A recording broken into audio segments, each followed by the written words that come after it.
Sterling is the best G10 performing currency so far in 2018. Sterling dollar has recently breached $1.40 and remains firmly in the upward trend channel. The pound is also gaining against the yen, but it's stuck against the euro. What's happening and why? More importantly, is the long sterling dollar trade still in place? Martin Arnold joins us now. He's FX and macro strategist at EFX Securities. Martin, welcome.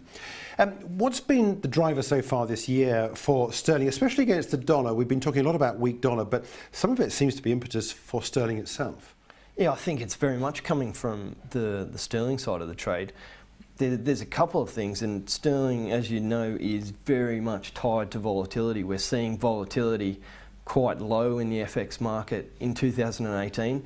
It's very much as steady as she goes, so that's a positive for sterling.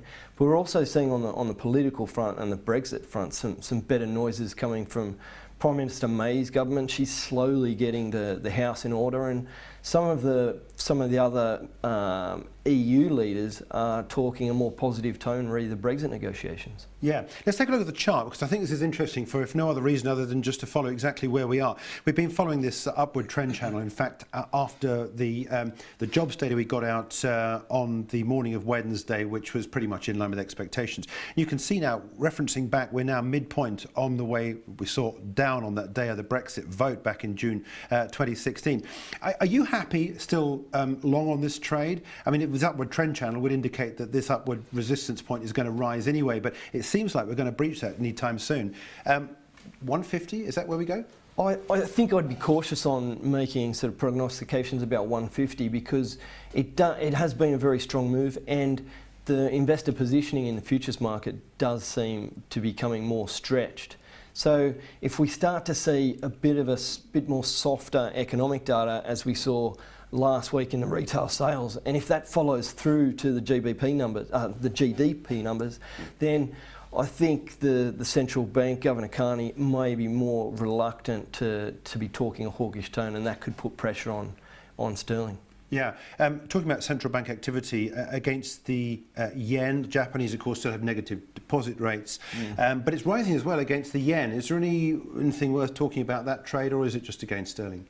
No, I think it's a little bit of both. We saw that Governor Kuroda at the Bank of Japan came out with a very neutral policy prognostication. He was sort of keeping the status quo very much so, as you mentioned, negative deposit rates, and keeping that 10-year target at 0.1%. So they're very much in wait and see mode, because inflation expectations are still very depressed there. Yeah, would you be happy still along this trade as well? The dollar yen, it's been a recent breakout here at that level. We had a resistance at 153.85. Here we are at 154.50.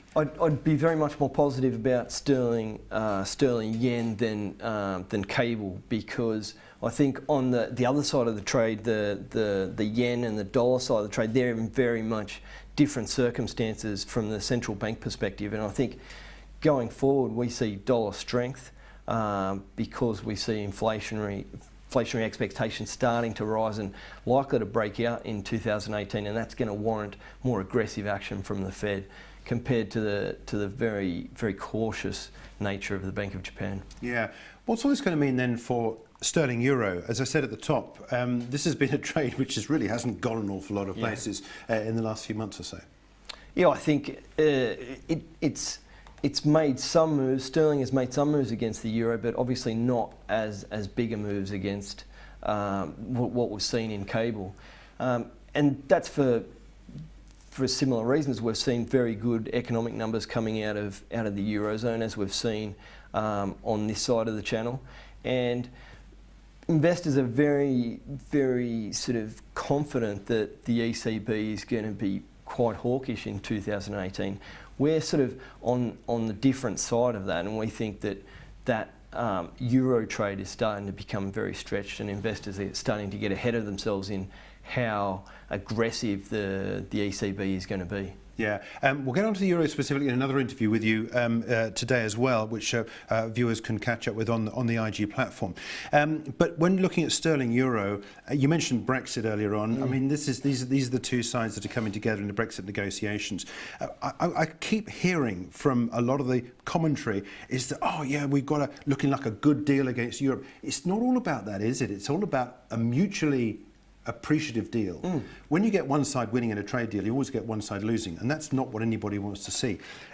You get a good deal out of the Brexit negotiations of both sides. Is that sterling positive against the euro? Is that euro positive? Where should we trade this? I think it's more sterling positive, and like you say, you do need a good deal for both parties, and we've started to see some more positive comments about those trade deals, despite what Michel Barnier's quite strong stance is.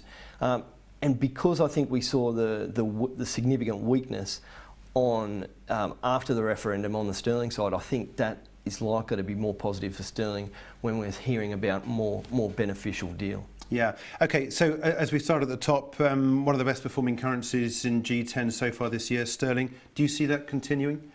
I see it continuing against the Japanese yen, but I'm more cautious against the dollar because we're going to likely see some more aggressive movements from the Fed, potentially later in the year after we see how much of a leader Jerome Powell can be. But against the euro, I think it's likely to still sort of tick higher. Yeah. Okay, all right, Martin, it's a pleasure. Thanks indeed for joining us. Martin Arnold is FX and macro strategist at EFX Securities, taking a look at the value of sterling as where we go. Here we are in towards the end of January, as we look out to a year when some central bank activity could well steer the foreign exchange markets. Subscribe to IG for educational content, company insight, financial analysis and expert commentary.